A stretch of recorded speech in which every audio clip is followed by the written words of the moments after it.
fan base, which is a pretty narrow swath and which is not a unifying message in any way. The two things that sort of are alarming, I suppose, about this particular meme, the CNN one, is that, first of all, he plucked it out of some obscure website. A Reddit contributor had put it up there, and you sort of wonder, how is he coming across that in the first place? And the second thing is that he then retweeted from his presidential account his real Donald Trump tweet, so that it was there for the National Archive.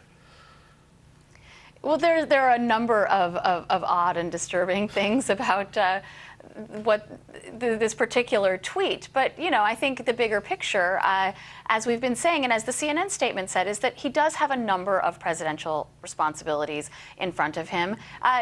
Even if it's not him who is spending all of his time in the fever swamps of the sort of Reddit conspiracy theories, and this came from a user with a history of racist and anti-Semitic comments, even if that's someone on his staff doing it for him, is that what the American people elected him to do? Or is it focusing on foreign policy, domestic policy, the American economy, and so on? And certainly it makes it harder for members of Congress when they're trying to focus on those things, because what they then have to do is talk about the president's tweets and not about those policy agendas. Molly, I wrote a piece on the BBC website this weekend about all of this and suggested that one of the problems as well is that it does suggest that the president is easily rattled. He's easily tweaked by people in the press criticising him, and America's adversaries are watching that.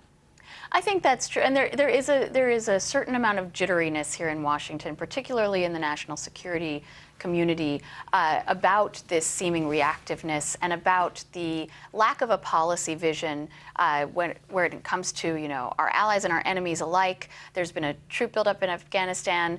ISIS appears to be on the run, but nobody has any idea what America plans to do afterwards.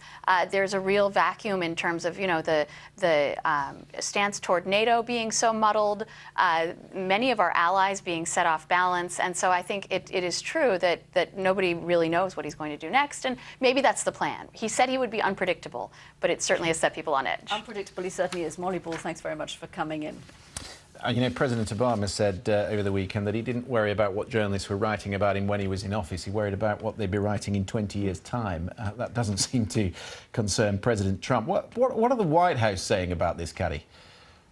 Yeah, I spoke to them over the weekend, and they have a real feeling that the press is not giving them a fair shot here in the United States, and that the president has every right to hit back. It's hard to find somebody, I think, in the White House who feels that this is a level playing field, and that, you know, the president may have used the media successfully during the campaign, but now they feel the media has turned against him, what they would call the mainstream media or the fake news or whatever it is, and they feel that it's you know, turned against him. By the way, we did bring up some figures. These are Axios, the media organization, just on this issue of how much President Trump tweets about policy and other news. He has tweeted 63 times about fake news, over 80 times, so not that much more, about Obamacare and healthcare.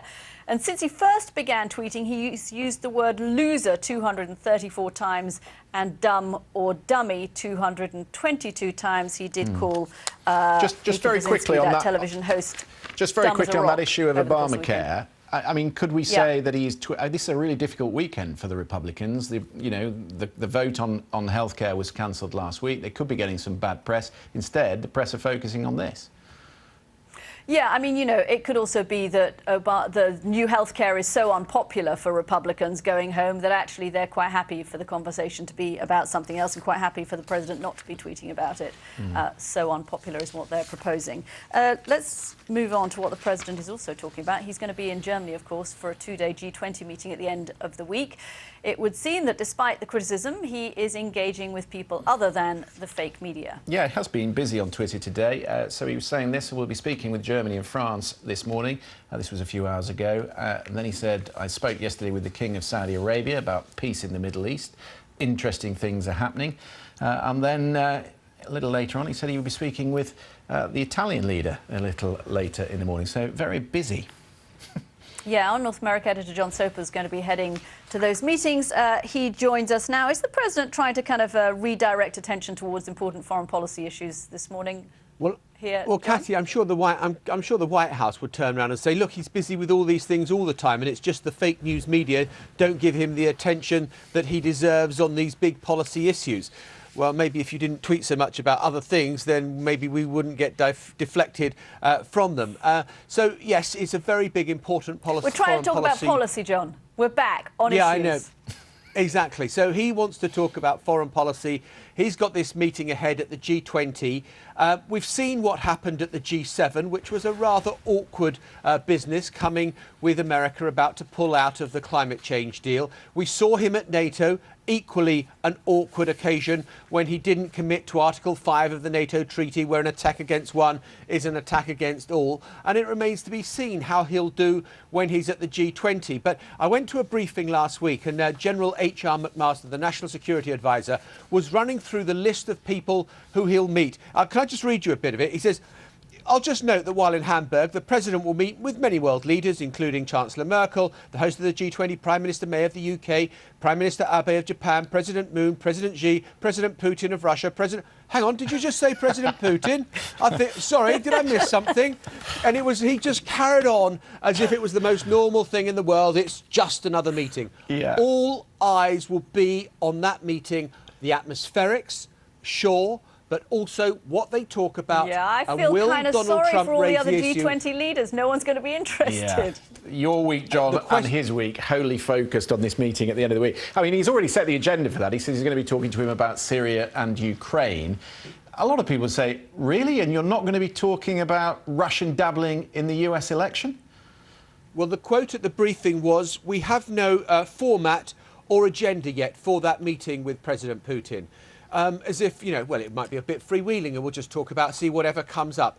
I think that after the meeting that Donald Trump had with Sergei Lavrov in the Oval Office, which led to a lot of blowback, I think that they've got to be very careful about this.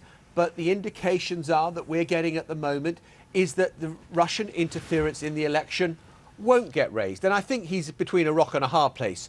You raise it and it may poison the relationship with Vladimir Putin for the foreseeable future. You do or you don't raise it and you're accused of ignoring what all your intelligence services are telling you, that Russia did intervene in the presidential election. OK, John Sopel, I hope you're going to transform yourself magically into a fly on the wall and tell us everything that happened in that meeting.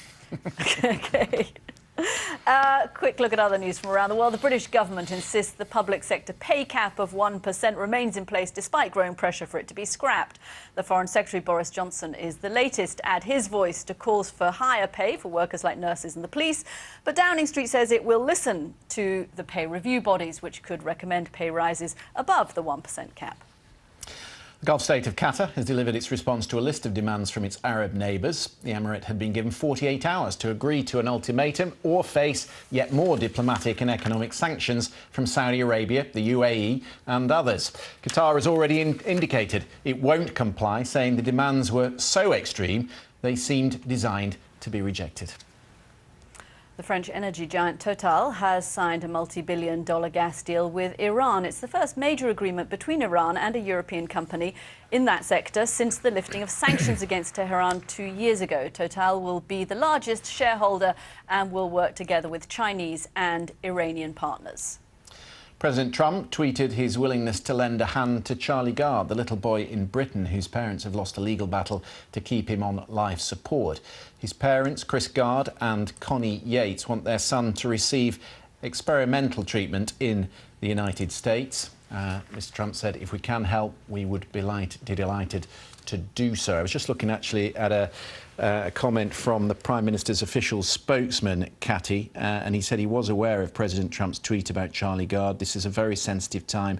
Our thoughts are with him and Charlie's family, but they don't talk about whether there's any chance that that offer might be taken up.